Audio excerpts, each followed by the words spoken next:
welcome back to Let's Dig In. Today we're going to be continuing our conversation about goal settings and what we need to do in order to make sure that we actually achieve them throughout the year. And so let's go ahead and dig into it and let's continue this conversation. I'm Merary. And I'm Elda. And you're watching Let's Dig In.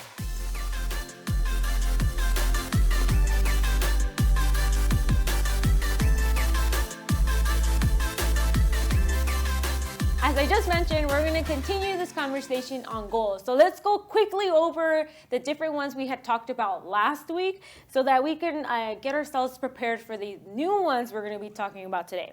So if you guys remember last week, we talked about, can't even talk anymore, about mentally preparing ourselves for change. So whatever it is that you want to set up for the year, we want to make sure we are, convincing ourselves that this is necessary. We want to make sure that we are preparing ourselves because it is a change of habit. That's something that's going to drastically change our lives. Number 2 was set a goal that motivates you. So let's not choose a goal that, everybody says. Let's choose a goal that, will impact our lives, that will help our lives or help you, not obviously my lives, because you got to think about your life type of thing.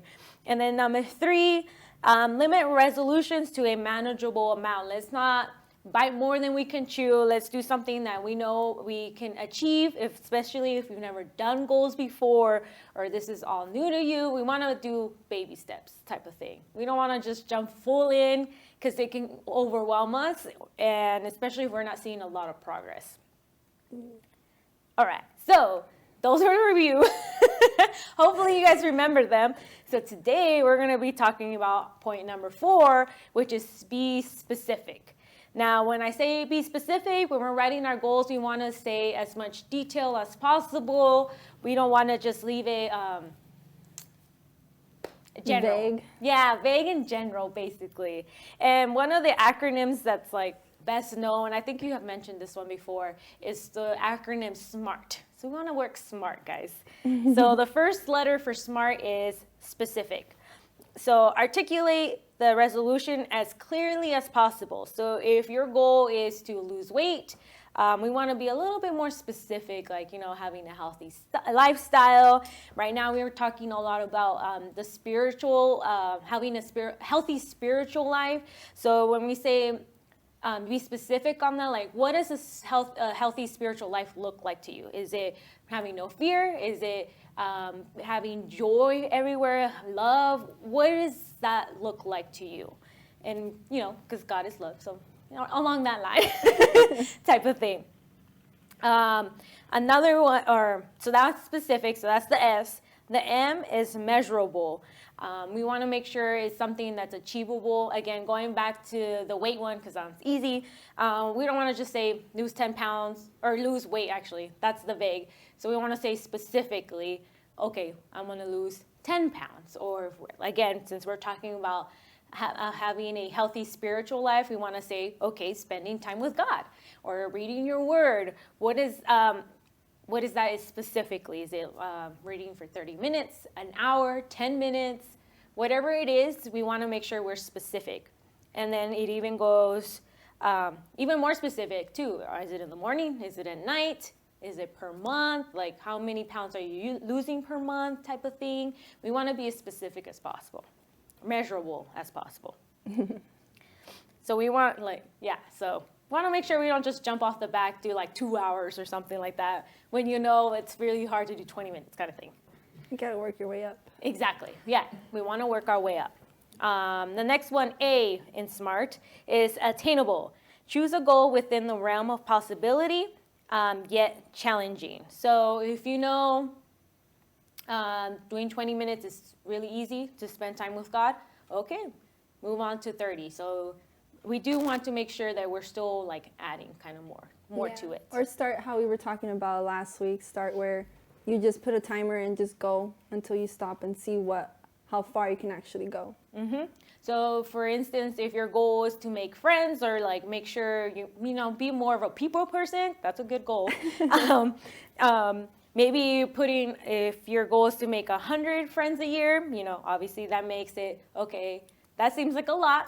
So maybe 25 and work your way up type of thing. You know, it has to, steps. Let's do steps.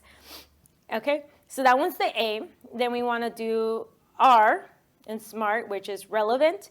Keep it relevant to your priorities and goals. So we don't want to do something that's like left field. We want something that's more aligned with your goals. So if your goal is to save money, you want to do something, of course, to save money and not spend money, like do skiing or something like that, or snowboarding. Expensive sport. Exactly. So that kind of contradicts the whole saving thing. So you want to balance that out. And then the T in SMART is time sensitive. So give yourself a time frame in which to achieve your goal. Again, so like we just mentioned, if you're going to lose weight, okay, maybe it's 2 pounds a month. Oh, there's your measurable goal, or your time sensitive right there, a month. If it's saving money, I don't know if it's maybe saving $50 a month, $100 a month, whatever it is, there's your goal. It's the month. The time is the month. For instance, I'm going to school, so my school ends in a year, so I gotta give myself a year type of thing.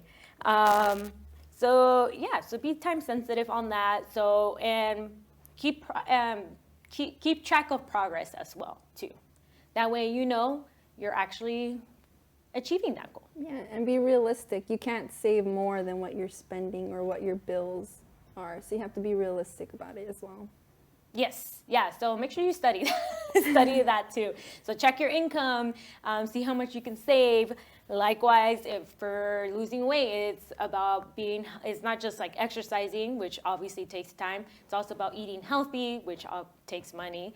So it's all of those things. Spending time with God is spending time, alone time, not just, a spare time. It's specifically having time to spend time with God.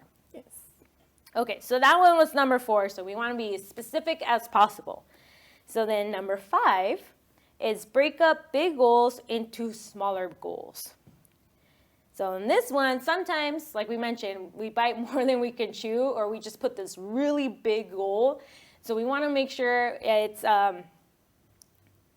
we want to just make it into smaller goals, so it's easier to kind of see the progress and see the roadmap to that big goal. So my big example is taking over the world. So let's say you want to take over the world, which is a big goal. It can be pretty ambitious, but we want to break that down. So let's start with states. Exactly. Literally what I was going to say. We want to just start a little smaller. I put claim New York City on my notes. So you want to claim New York City first, and then just, work your way out to the state, to New Jersey, Connecticut, and then, the eastern side of the United States, and then work your way across the United States. Merary, are you trying to take over the world? For the Lord, okay? For the Lord. No, I'm kidding. I just thought it was funny when I saw this example, so I had to use it. It's a good one. I like it. It's a good one. Yeah. So that's how you make it into smaller goals. And then, of course, you can always break it up even smaller when you are, okay, so let's say the month of January, you'll take over North America. I'm going to keep going. And then let's say from January to March, that's your goal kind of thing. And then from there, you move on to another continent type of thing. Sounds reasonable. Okay, I know that's kind of over the top. So let's just say you want to save over, I don't know, what's realistic, $12,000? So right there, every month you would have to do $1,000. But if you break that down, that's what, $200 a week? About? $250? Yeah, I should have done that. So and that's how you could break that down so it looks like a more doable number. Of course, maybe 250 might be too much. So again, you might want to bring that number down, whatever it is that you are able to, manage. Yes.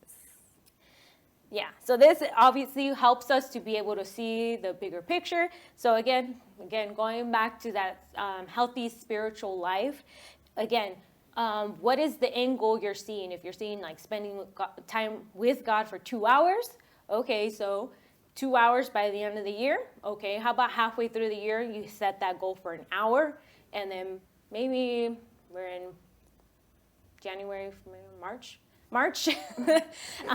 Maybe set it up for like 30 minutes and then just working your way up kind of thing. Yeah, so we want to create a list and do tasks underneath those big goals. Again, it's just prioritizing and ordering them to make it more achievable, make them look more doable. Because that's the thing sometimes. Sometimes we look at them and we think it's like over the top, it's just too much. But as soon as you start to break them down and make even more smaller steps, the easier it becomes and it looks easier to do, and the more motivated you end up being. Yeah, I think setting like the high bar, you end up being scared of it too, because you're just like, how the heck do I get there? You don't even see like the steps, because you're just so focused on I have to get there, and you don't even think like, oh, I need to do ABC first. Yeah, so by breaking it down, it makes like a small roadmap. Yeah. So it's really cool. So like again, for the alone time, so we can break it down even more with God, what is it that you're going to do it during that alone time? Yeah. That's specific right there. Okay, read for 10 minutes, pray. Okay, what are you praying for? Like, what exactly are you reading? Yeah. If you're worshiping during your alone time, what songs are you going to do? All of that will help you to be able to get to that goal of spending more time with God, or increasing that time with God. Now, you might think like, oh, like it sounds like it's being forced. Yeah, a little bit, but that's how it is sometimes. We just have to force our flesh to do it because our flesh just doesn't want to spend time with God. So what we need to do is just force ourselves until we like it, or until it becomes like second nature and you enjoy it, because you will enjoy it. Mm-hmm. It's just at the beginning, it's going to be weird. It's not fun to start. But trust me, the more you do it, though, the more fulfilling you will get out of it. Fulfillment, yes. Yeah. There we go. I can't spoke, guys. Okay, so that was number 5. So again, breaking up big goals and making them into smaller goals. So then number 6 is write down your goals. So doing all this roadmap and not writing it down, you're gonna forget. Or not having visual, like in your vision, like what's it called, your eyesight? Oh yeah, like a visual it. thing. Yeah. Yes, exactly.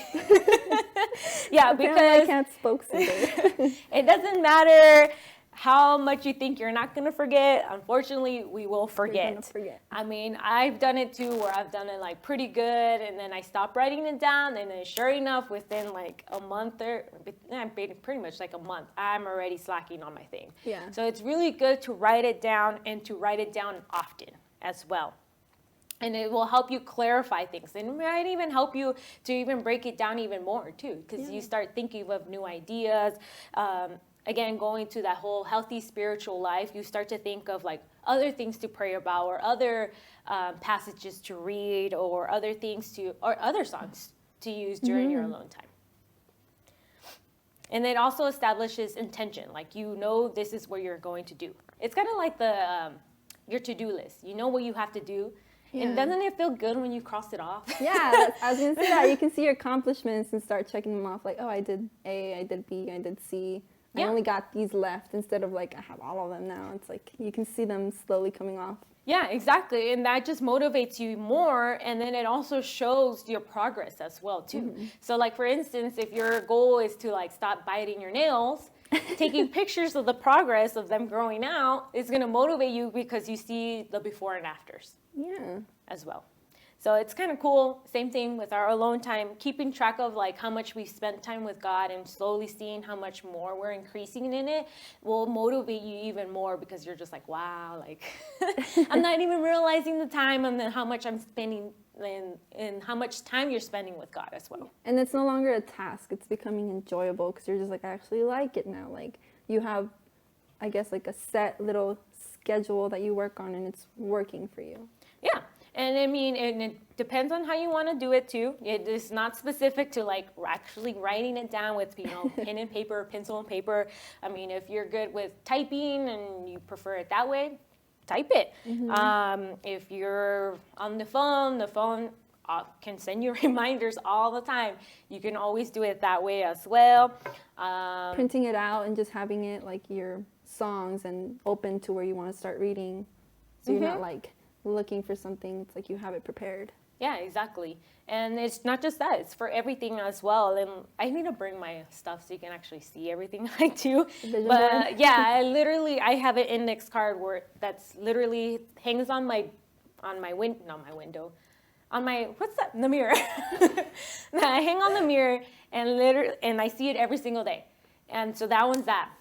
Vision board, we probably will talk about that next week. Vision boards are great as well because then you actually see it because you use pictures on that. Yeah, you can make it pretty and it's aesthetic and you want to look at it. Yeah, exactly. And so it's just different things. It's just, again, writing it down and constantly reminding yourself of it because if not, you're going to forget. I forget, so you're going to forget. So again, and then it's always building off of it too because sometimes you end up finishing and then you just increase it again. If you lose 3 pounds, if 2 pounds is too easy and you're consistent, okay, increase it to 4 pounds or, just 1 more pound type of thing. Exercising, 20 minutes, maybe 3 times a week or 1 time a week because that might be a lot. That sounds like a lot to me. Sorry. You do 1 time a week, and then once you're consistent on that, okay, increase it to 2 times a week or 3. I don't know, whatever it is. Guys, it can be baby steps. It's okay. We laugh, but honestly, that's how I start sometimes. I'm like, okay. You got to start somewhere, so yeah, it's especially better like than not reading. starting at all.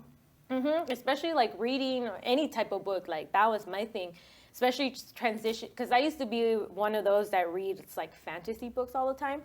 And when I had to forced myself to transition out of that and to read more like biographies and like those self-help type of books, type of things, that was hard. I cannot get through a book. It's so boring. But again, so my goal literally became just reading 1 book, I think like half a year. It would take me forever to read a book because like I wasn't reading those types of books. So transitioning to all that was hard, but slowly it became easy. Now I read 1 a month. So, and I'm slowly increasing that even more. So it's just baby steps, guys. And of course, give yourself props when you actually achieve those baby steps and you're moving up too. Yeah, so don't beat yourself Celebrate up. the And little if you fail in certain areas, it's okay. Pick yourself up and keep going. You got this. We're here to encourage you guys. Yes. So those were just the 3 steps. So 3 more steps. So we just added 7. No, yeah, 7. 6. I know how to count, right? 6. It's 6? Yes. We did 3 last week, 3 this week. We're on 6. Yeah, so let's go over them really quickly. So 1 is mentally prepare yourself for the change. Number 2, set a goal that motivates you. Limit resolutions to a manageable amount. Number 4, be specific. Number 5, break up big goals into smaller goals. And number 6, write down your goals. All right, so those were just those for now. So we still have a few more to talk about, but we'll just leave it right there for now. So go ahead and start writing some goals down and what it is you want to achieve for this year. Again, right now we're focusing on, or at least for the month of January, we're focusing on a healthy spiritual life. So again, what does that look like and what we can do to achieve that? And next month we are doing a healthy, what was it? Mental life. Okay. Sorry, I should have wrote that down too. But yes, so it's all these different things to help us to be more, have that better relationship with God here at the church. So I encourage you to join us in this journey of developing a better relationship with God. But then again, you can always put this as well to other areas of your life as well. Yes. But I encourage you to do it this way because then everything else becomes easier. Just saying. All right, guys. So thank you guys so much for being here with us. I hope you guys found this informative and hopefully entertaining. Hopefully, dominate the world kind of thing. I was going to say, I was like, you have Merary's plan for how she's going to take over the world. With New York City first, on the other side of the country here. She'll get there. She got very realistic, right? I just started in California. Shut up. Okay, next time it would be in LA first. All right, guys. So thank you guys so much for being here with us. May you guys have a good rest of your week, and we will see you guys next week. All right. God bless you, and bye.